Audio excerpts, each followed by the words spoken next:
Benjamin Netanyahu has declared that Israel has taken out the leadership of Hezbollah. In a video message to the Lebanese people, Netanyahu said he'd eliminated the leaders of the terror group. Israel has a right to defend itself. Israel also has a right to win, and Israel will win. We've degraded Hezbollah's capabilities. We took out thousands of terrorists, including Nasrallah himself, and Nasrallah's replacement, and the replacement of his replacement. Today, Hezbollah is weaker than it's been for many, many years. As you heard there, Israel not only took out Hezbollah's leader of 32 years, Hassan Nasrallah, but his successor, Hasham Savidin. They also bombed the terror group's intelligence headquarters in Beirut, and 3,000 fighters were injured when their pages exploded. Well, in his video message last night, Netanyahu made an appeal for peace. He implored Lebanese people to take back their country from Hezbollah control.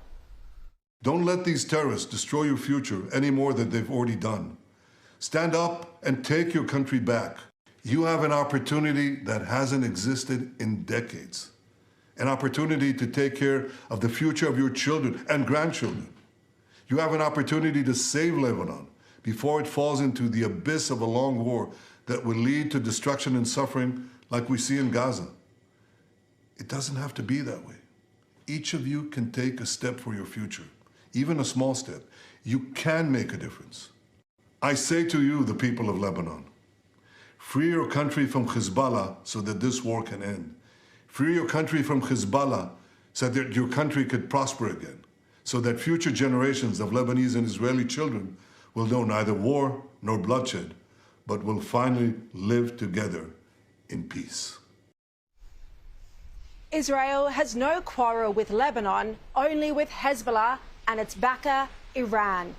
Israel's success in decimating the Hezbollah leadership and thousands of terrorists has been swift. It's one of the incredible military feats of our time. First, the pager and walkie-talkie attacks, and then the most brilliant of all, killing Nasrallah while he was watching Netanyahu deliver his United Nations address. And it appears that Israel's strikes against the Hezbollah leadership may have achieved a significant breakthrough. The terror group just last night said it was prepared to enter ceasefire talks. This is an important development. The US State Department said it showed Hezbollah was, and I quote, getting battered and now on the back foot. So Israel's focus right now is shifting to Iran. There are live talks with America about striking Iran in retaliation for the 200 ballistic missiles it launched last week against Israel. There's a push from some Israeli politicians to go hard and to strike Iran's nuclear facilities. Israeli politicians like Naftali Bennett and Sharon Haskell told me this needs to be done before the evil regime develops nuclear weapons. So Iran is laid open, and now is the exact time that we must attack. We must take out the nuclear program, or at least severely damage it. We need to target those nuclear reactors that Iran has been building for years now. There's been many voices, including mine and my party members, to try and advocate for that. And Canadian opposition leader Pierre Poilievre agrees. I think the idea of allowing a genocidal, theocratic, unstable dictatorship that is desperate to avoid being overthrown by its own people to develop nuclear weapons is about the most dangerous and irresponsible thing that the world could ever allow. And if Israel were to stop that genocidal, theocratic, unstable government from acquiring nuclear weapons, it would be a gift by the Jewish state to humanity. Well, he has an excellent point, and that's rare strength from a Western leader. But there's an American election coming up, and Joe Biden doesn't want to go to war with Iran less than a month from polling day. Instead, he reportedly wants a ceasefire. The relationship between Biden and Netanyahu has deteriorated in recent months. Biden telephoned Israeli President Isaac Herzog and not Netanyahu on the anniversary of October 7. And a new book by Watergate journalist Bob Woodward claims that Biden yelled at Netanyahu after he eliminated a Hezbollah commander. It also claims that Biden called the Israeli Prime Minister a liar when Israel sent troops into Rafah. And Israel was right to do that, by the way, because they rescued hostages in Rafah in a daring mission.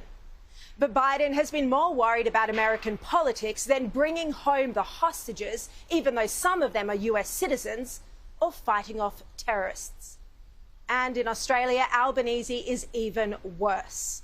While Israel is trying to defeat the terrorists, it seems Albanese is bringing people into Australia who have links to Hamas. The Albanese government gave a visa to a Palestinian man who had hosted Hamas leadership and whose brothers and sons were active members of Palestinian Islamic Jihad. The coalition hounded Albanese over this outrageous decision in Question Time today.